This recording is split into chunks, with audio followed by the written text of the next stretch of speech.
और कहता है कि हम अपना 3 खंड का घर लोगों को दे रहे हैं, उसे आइसोलेशन वार्ड बनाया जाए, वहां पर कोविड मरीजों का इलाज हो सके। सुरेंद्र मैथानी जी हैं, कानपुर से विधायक हमारे साथ। सुरेंद्र जी, बहुत बहुत स्वागत है आपका। धन्यवाद धन्यवाद सर। एक अच्छी पहल और एक शानदार पहल कहूंगा। मैं दिल से आपको शुक्रिया करता हूं कि इतना बड़ा कदम आपने लेटर के जरिए उठाया और अपना घर कोविड मरीजों को देने की बात कही। थैंक यू धन्यवाद। देखिए, चूंकि मैं पिछले बार 3.5 महीने कोविड के इस कारण से चपेट में आने के कारण से जब लोगों की सेवा कर रहा था, जनता की सेवा कर रहा था, उस पे चपेट पे आ गया था, तो मैं 3.5 महीने जीवन और मृत्यु से जूझता हुआ दोबारा जीवन पाया था। इसलिए मैं इसकी विवशता को बहुत भली भांति जानता हूँ, इसके दर्द को जानता हूँ, इसके कष्ट को जानता हूँ। मैं लगातार लोगों की सेवा करने का प्रयास कर रहा हूँ। मैंने अपना पूरे विधानसभा का एक टोल फ्री नंबर जारी किया है, कंट्रोल रूम मेरा चल रहा है। 24 घंटे लोगों का जितना संभव हो रहा है, बेड दिलाने से लेकर ऑक्सीजन से लेकर के और तमाम समस्याओं को दूर करने का प्रयास मेरे द्वारा लगातार किया जा रहा है। और उसी क्रम में कई कई बार अजीब तरह की घटनाएं भी आती हैं। एक परिवार मेरे कंट्रोल रूम पे उसने संपर्क किया कि उसका बेटा का देहांत हो गया है और 2 दिन से बॉडी हाईलाइट पे पड़ी है और मैं केवल उनका चेहरा देखना चाहता हूं अपने बच्चे का। मैंने डॉक्टरों से कहा तो उन्होंने कोविड नियम का पालन करते हुए उनके चेहरे को दिखाया। एक अजीब तरह का केस फिर आया कि एक संतोष कुमार सिंह, हमारे बर्रा के रहने वाले, जिन्होंने संतोष कुमार साहू नाम था और गलती से सिंह लिख गया, उनकी बॉडी उनको हैंड ओवर नहीं हो रही थी। मैंने डॉक्टर ऋचा गुप्ता जी से और डॉक्टर नवनीत जी से भी बात करके फिर उस पर उनकी बॉडी के नाम को ठीक करा के एफिडेविट अपना भी दे करके, मतलब मैं स्वयं भी एफिडेविट दे करके और उनके बॉडी को उनको दिलवाने का काम किया। इसी क्रम में मैंने देखा कि एक गरीब परिवार, मैं जानता हूं चूंकि जमीन पर काम करता हूं, बहुत सारे ऐसे गरीब परिवार हैं जो एक एक कमरे में 3-3 4-4 लोग रहते हैं और एक अगर ग्रसित होता है तो बाकी के शेष, अगर उनकी पत्नी उनकी बेटी है, उस कमरे से बाहर नहीं सो सकती, बाहर नहीं रह सकती, तो ऐसे में उसको कठिनाई होती है और वो अनचाहे रूप से भी अपने उस सदस्य की सेवा करते हुए कोरोना से ग्रसित हो जाती है। इसके लिए मैंने माननीय जिलाधिकारी महोदय को पत्र लिख करके अपना 3 मंजिल मकान, जिसमें 35 कमरे, 5 हॉल और 113 बेड पड़ने की वहां पर स्थान है, मैंने सौंप कर कहा, मैंने कहा कि अगर इसका कोई उपयोग आप कर सकते हो तो मुझे लगता है करना चाहिए। गरीबों के लिए, हमको राहत देने के लिए जरूर आगे आना चाहिए। मैं तो 24 घंटे लोगों को बेड दिलाने से लेके ऑक्सीजन से लेके तमाम कामों को भी करने काम कर रहा हूँ। जहां तक हमारी सरकार की भी बात है, आदरणीय योगी आदित्यनाथ जी महाराज, माननीय मुख्यमंत्री जी के द्वारा भी लगातार इस ऑक्सीजन की व्यवस्था और व्यवस्थाओं को सुदृढ़ करने के लिए काम हो रहा है। कानपुर के जिला प्रशासन ने भी, देखिए अचानक आई हुई ये आपदा है, कानपुर के जिला प्रशासन ने भी 2850 बेडों की व्यवस्था कर रखी है, जिसमें 900 बेड हैं, 900 बेड ऑक्सीजन वाले हैं, जिसमें 800 फुल ऑक्सीजन वाले हैं, आईसीयू और वेंटिलेटर हैं, और बाकी 100 में भी इसकी प्रक्रिया में है। और बाकी 12 हॉस्पिटल जिला प्रशासन ने और लिए, जिनमें 4 में वो व्यवस्थाओं को पूर्ण कर लिया उन्होंने, 8 अभी और पूर्ण करने की ओर अग्रसर हैं।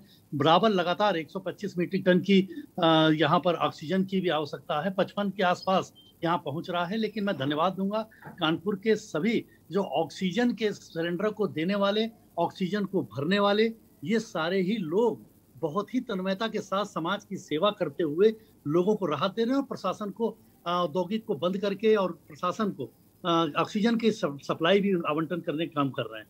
हम सभी विधायक गणों ने, जिनमें माननीय सलील जी, हमारे अरुण पाठक जी, नीलिमा जी, महाना जी और सारे ही लोग, सांगा जी, हमारे महेश त्रिवेदी जी, उपेंद्र पासवान जी और मैं स्वयं, ऐसे हम सब लोग 9 लोगों ने ये तय किया कि अपना 1-1 करोड़ रुपए, आपस में सबकी बात हुई, 15 मिनट में बात खत्म हो गई, सबने एक सुर से तय किया। इसमें किसी एक को मेरे को कोई क्रेडिट या किसी एक को क्रेडिट वाली बात नहीं है।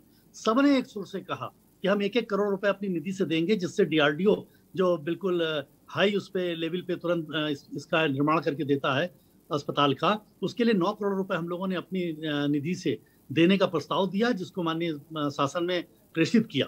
पर यहाँ पर कमिश्नर साहब ने, चूंकि ये जो नगराला नगर में रेलवे ग्राउंड है उसका सर्वे भी करा लिया, परंतु अभी चूंकि जो बेड इन्होंने और अस्पतालों में लिए, उन बेडों में ही इनके पास पूरी व्यवस्था करने की बड़ी तेजी से ऑक्सीजन आदि की व्यवस्था को करा जा रहा है। तो उसके बाद अगर आवश्यकता पड़ेगी तो वो भी हमारे पास विकल्प के रूप में है, जिसको बहुत तेजी से डीआरडीओ 10 दिन या 8 दिन के अंदर बना करके तैयार भी कर देता है। हम जो लगभग 17,000 से ज्यादा लोग घर पर जो आइसोलेशन थे, उनमें भी काफी लोग अब ठीक हो गए हैं। लोगों ने इस बार लेवल 1 के जो विकल्प पिछली बार था कि जो लेवल 1 की बाध्यता थी, जो हमारे मोहल्ले में अगर कहीं कोई कोविड से निकलता था तो एक एम्बुलेंस आती थी और वो हॉर्न बजाते हुए उस मोहल्ले से लेके जाती थी और पूरा मोहल्ला दहशतिया जाता था। इस बार होम आइसोलेशन को लेवल 1 का दर्जा दिया गया है, तो लोगों ने ज्यादातर, मैं पूरे दावे के साथ नहीं कह सकता, लेकिन जिस प्रकार से कंट्रोल रूम में 24 घंटे लोगों के लिए मैं काम कर रहा हूं, मेरे पास जो अनुभव आ रहा है, उस अनुभव के आधार पर मैं कह सकता हूं कि 80% लोग उसमें राहत पा रहे हैं और 20% ऐसे हैं जिनके लिए हमको मेहनत करनी पड़ रही है। उसमें अपवाद मैं नहीं कहता कि अब उसमें कहीं डेथ भी हो रही है, कहीं उनको कठिनाई भी हो रही है, कहीं ऑक्सीजन भी नहीं मिल रही है। ये सब है क्योंकि अचानक आई हुई ये आपदा है। तो इसके लिए हम सब लोगों ने एक मीटिंग भी करी थी। हमारे उत्तर प्रदेश के डिप्टी चीफ मिनिस्टर ने, जो यहाँ के प्रभारी मंत्री हैं, केशव प्रसाद मौर्य जी ने भी, उन्होंने भी यहाँ पर एक मीटिंग करी थी जिसमें अधिकारियों का भी संबंधित इस कोरोना को लेकर के एक व्हाट्सएप ग्रुप भी इन्होंने बनाया है।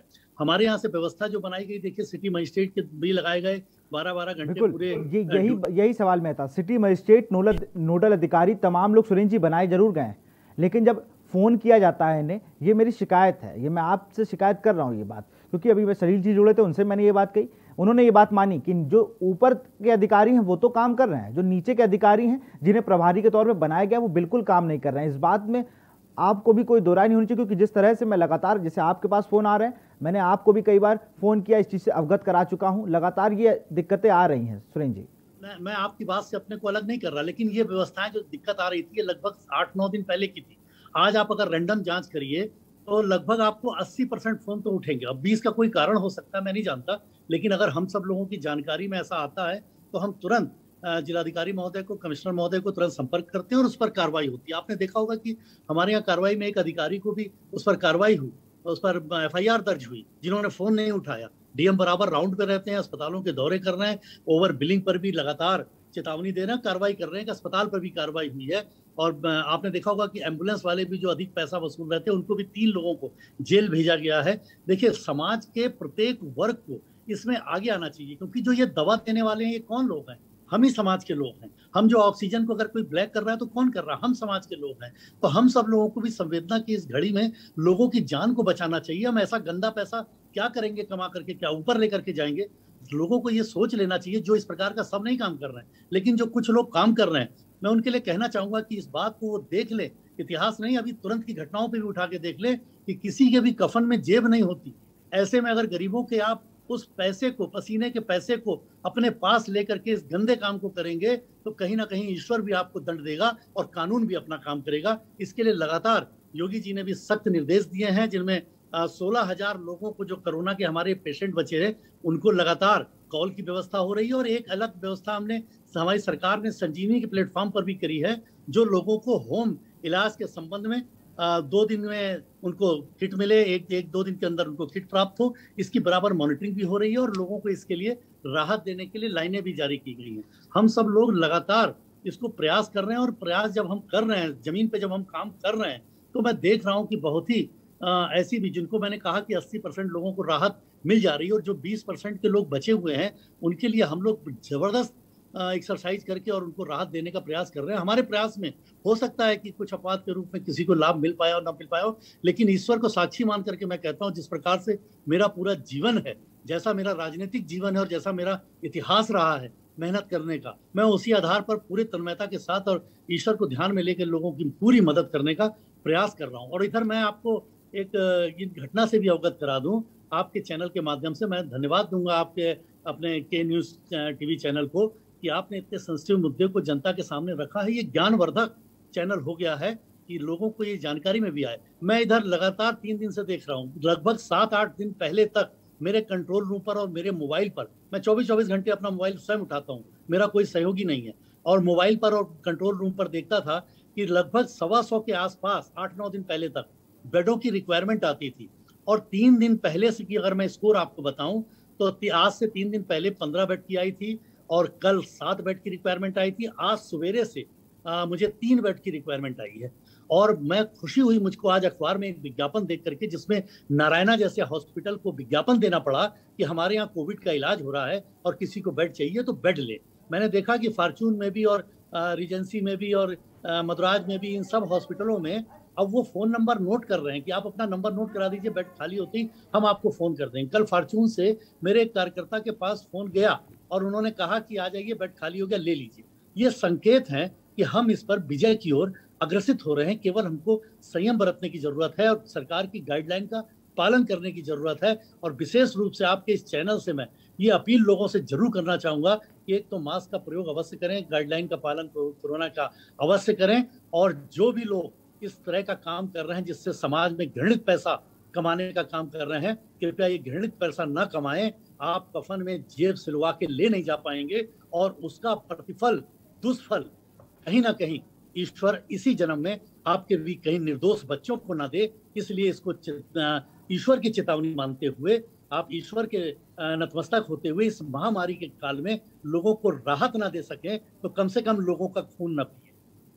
बिल्कुल। एक इतनी बातें हुई, बड़ा अच्छा लगा कि जिस तरह से लगातार अब आपके पास बेड की रिक्वायरमेंट कम आ रही, लगातार केसेस भी कम हो रहा है। लेकिन सर एक चीज़ और भी है सुरेंद्र जी, RT-PCR जांच कराने के लिए कहा जा रहा है, हर जगह जांच हो रही है, लेकिन सर जांच में जो हो रही है उसकी रिजल्ट जो है वैसे 3 से 4 दिन में आती है, सबको पता है।